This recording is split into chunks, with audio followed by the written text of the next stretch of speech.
Welcome back. Now, in many parts of Namibia, children grow up facing a variety of challenges from climate extremes to limited access to safety education. It's crucial that we equip the younger generation with practical knowledge and resilience, building up skills that can help them navigate life safely and confidently. One such initiative is bringing survival education directly to children through engaging, age-appropriate training. Joining us today to talk about this inspiring and essential work is Jasmine Goagoses, the founder of Desert Kids, a charity that's already reached 10 towns within their youth-centered programs. Good morning, ma'am, and thank you so much for making time to speak to us. Good morning. Thank you for having me. It's our pleasure to host you this morning. Let's start with the basics. What inspired you to start a survival course, especially designed for children? As an adult, I might be watching and thinking, why would you be building survival training for the younger generation, and why is it relevant in the Namibian context? Well, when I became an adult, I saw how hard life really is. And if there were certain things I would have been taught while I was a child, I would have avoided, prevented, or even created certain situations for myself. So I would like to help children avoid, prevent, and create so that they can live full lives and not be traumatized, burdened adults. Yes. We understand that you have reached so far 10 towns, and what are some of the biggest needs or risks that you have identified, especially among children in those communities when it comes to survival or safety? Just to let you know, the Kiddie Survival course is a program that is trained to empower children with life skills and how to navigate through life the older they get. So the biggest needs that I have seen so far, it's sad to say, but basic needs, like secure shelter, food and clothing. Sometimes you see a child, a grown boy, you can see he wears a size 9, but he's standing there with a size 4 plucky. These are things that children are really experiencing right now. And if we have to go a bit deeper, children need community. They need to feel like they belong, like they're part of something meaningful. You know, they need love. They need someone to say, hey, Noah, het jy geëet vandag? Is jy honger? Kom eet hierso by my. Kry jy koud? Hier's 'n kombers vir jou. They need to know that someone loves them, and that feeling, you know, it sounds so simple to say, oh, they need love. It's simple, but it does a great deal to the child. And you know, why this survival course is relevant is that children become adults. Wounded children become wounded adults.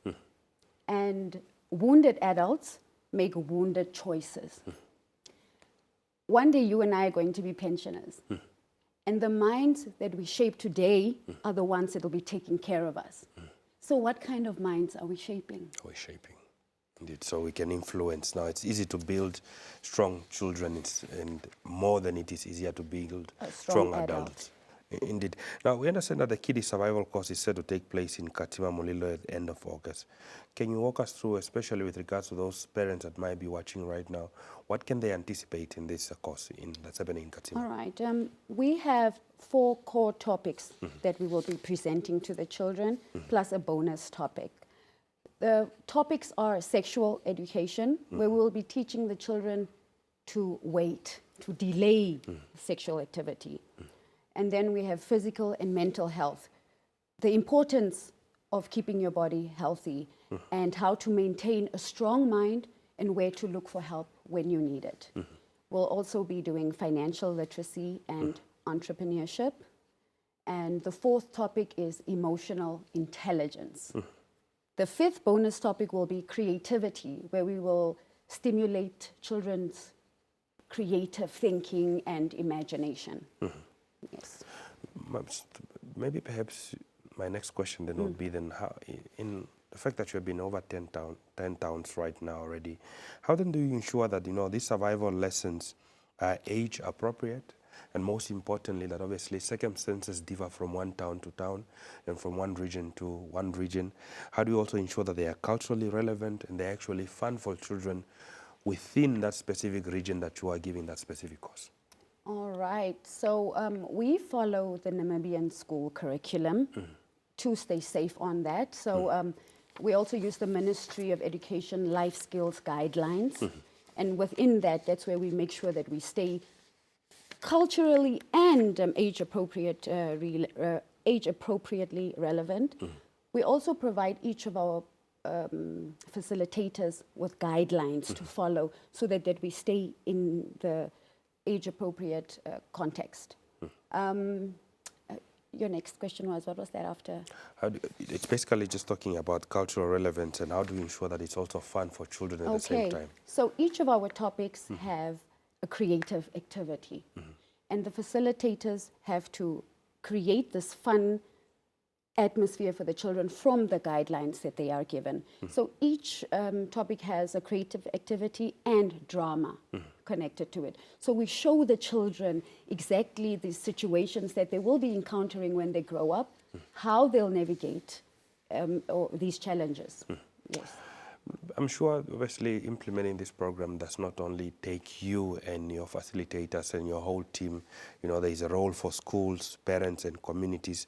What role do the schools, communities, and parents play in ensuring that, you know, the children, when they participate in these survival courses, become a success? Is there a role for them? And if there's a role for them, what is their role? Okay, well, in order for us to plan these survival courses, we need somebody in that host town to assist us with identifying the most vulnerable children and mobilizing them for us. They also assist us with logistics and whatever else is needed to bring the children together. And how we make sure that the program is impactful is after 6 months, or 6 months after the program, we do calls and check-ins to the children. The ones that we can reach, because most of the time the children and their guardians don't have means of communication. So the ones that we can reach, we speak to them. And, you know, one girl I spoke to was like, "Auntie, ever since I went to your course, I stay at home, I do my homework, I do my schoolwork." And, you know, just to hear that, it just means that she listened and something in her was inspired. Yes. In terms of perhaps, and that was bordering on my next question, is to assessing the experiences that these children have lived. You know, generally, how are they responding in terms of the survival course? And are there examples, perhaps, you know, besides the girl that you mentioned where it said, "Auntie, I'm staying at home, I'm doing my work." Are there examples, other examples that perhaps led to the success as a result of the intervention of these survival courses? Okay, we can only really judge the successes as the children grow older. We won't be able to assess that within 6 months because what we are teaching them are things or tools that they can use as they grow up. So to really give you a good success story would be in a few years. To see if the children, for example, when we teach them about delaying the sexual gratification, we teach them that your mind is fully developed your brain is fully developed by the age of 25, right? So once we meet these children after the age of 25 or around then we'll know if they have engaged in this activity or not. So it's long-term investment. It's a long-term, but right there you can see how excited the children are to be part of something. They're happy to be there and they're listening. It's not like there's noise here and there's no focus. They're actually listening. And that's what children need. Children need to be part of something cool and fun and different. That's how they learn. Yeah, you can't just say, "Hey, don't do that."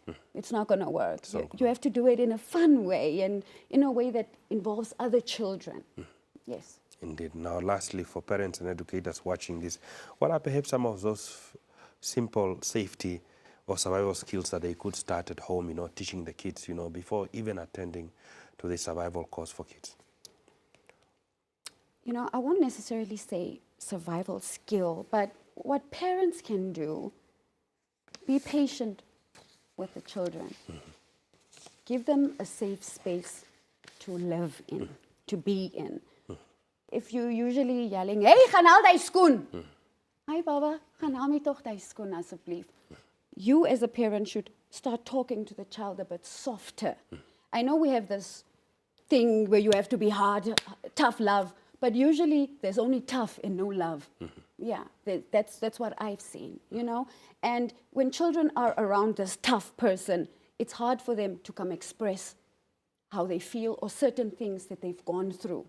But once they know that this person is a safe space, they can come and say, I went through something this weekend, and you know, we've gone through so many bad things, but we couldn't go tell our elders because we know it's a shoe that's going to be thrown in my direction, you know. So elders should create a safe space for children and be more gentle, kind, and patient with them. You know, one thing I do for my child is I've given him a routine to follow, daily routine that involves reading, that involves working out, that involves chores. Usually the children's routines are just chores. But then you have to do a routine that benefits the child, benefits the child's mind, benefits the child's body. You know, and they will, within that routine, they will find a sense of self. Yes, and I think every parent should give their child a routine to follow, a daily routine. Daily routine. Yes. Well, Natalie Goagoses, thank you so much for making time to speak to us this morning. Sure. I'd really just like to add, for the next survival course, we really need help.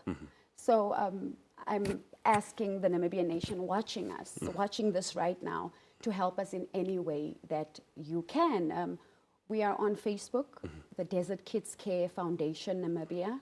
You can just send us a message and we can tell you what we need and how you can help. We really, really need anybody listening, please help us. Thank you. Thank you so much for making time to speak to us this morning. All right, sir. Okay. Now that was Natalie Goagoses, who's the founder of Desert Kids Namibia, talking to us about teaching survival skills to Namibian children. They have been so far into 10 towns so far. We understand that the next activity is slated for, that is the end of August 2025. They are also indicating that they are available on Facebook, that is Desert Kids Care Foundation. They are needing of your assistance to make sure that these activities continue. So please do reach out to them and ensure that you are able to support, especially the business community and individuals who might be finding themselves in the Zambezi region and specifically Katima Mulilo. Thank you so much for making time in terms of this engagement. When we get to return, we continue with more engagements right here on Good Morning Namibia.